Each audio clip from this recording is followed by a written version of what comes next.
motivated you the first time to lace up your shoes? I'm gonna take it. I quit smoking. I smoked cigarettes for 16 years. My dad got ill. He had heart issues, and so even though I know genes are genes, I wanted to do whatever I could to try to combat the damage that I did. And so through him getting ill, I quit smoking, and I was like, well, how can I fix my lungs? And so I was like, maybe I'll start running, and I hated it. Of course, and of course, Yeah. you think about when you're in school, when you can go out, and I was 34 at that time, and so it was not as easy. So for me, it was health. And that's I think why a lot of us do it. It's not just physical, but it's mental health. But for me, it was just health and trying to improve because I would smoke a pack a day, and then if I was drinking, that's how it goes, a pack half. And I'd wake up the next morning. So it was about just getting healthy. Yeah. For me, I had a dear friend from the 3rd grade who was like, hey, why don't you come and run the Marine Corps Marathon with me? And I was like, okay, great. I haven't run a step over a 5K at this point.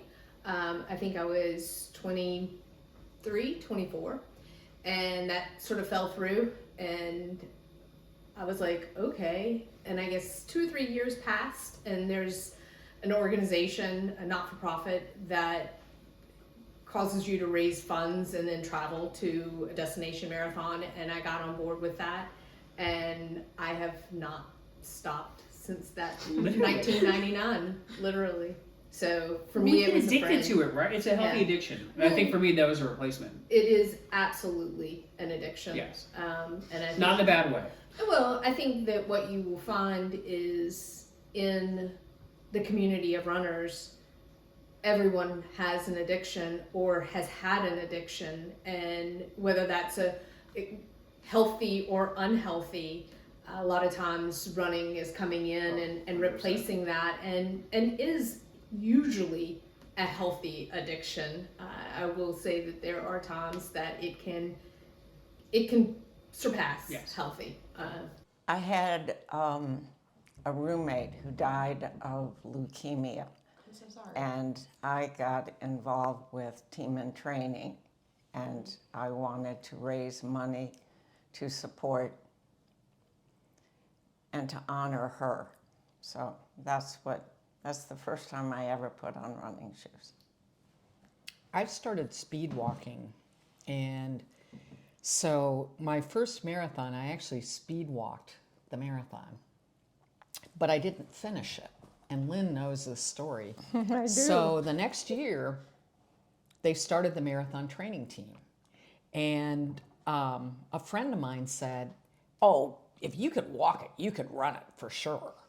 So I joined the marathon training team. Don Garber, who was the head coach at the time, said, well, okay. He was a little skeptical.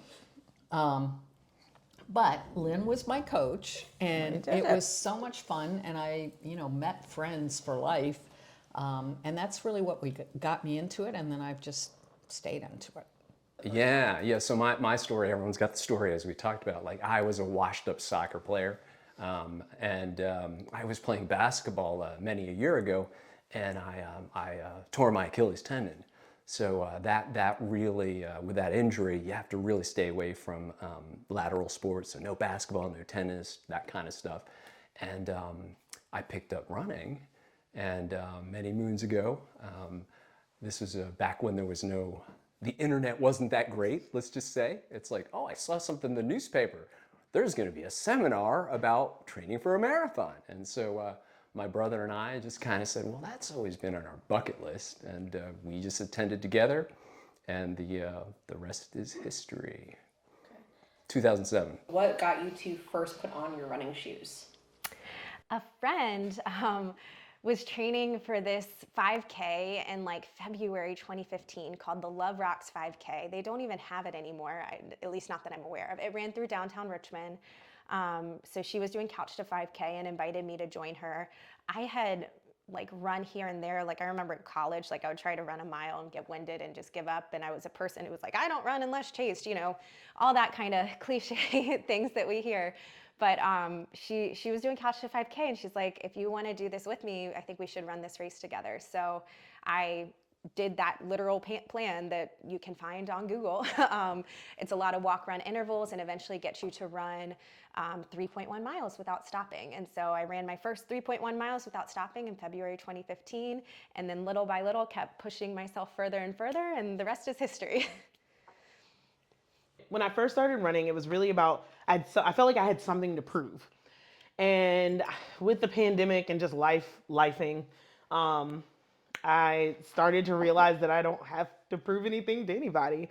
And so now I'm kind of getting reconnected back with running, and it's been nice to just like get out there and kind of like quiet the mind, because that's really what I've found myself doing more so, is like looking at running as almost like a meditative practice in a lot of ways.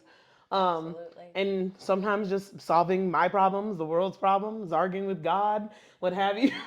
You know, that's what gets me going. Sometimes it's I need to get outside, or it's I know I need to get outside in order to function for the rest of the day. So I'm kind of glad it's no longer me trying to prove anything. And I feel like I'm getting so much more out of my running now that I'm like, this is for me. I can run. There will be a day that I cannot run, but today won't be that day. Today is not that day. I get to do this. I get to do it, yeah. Yes.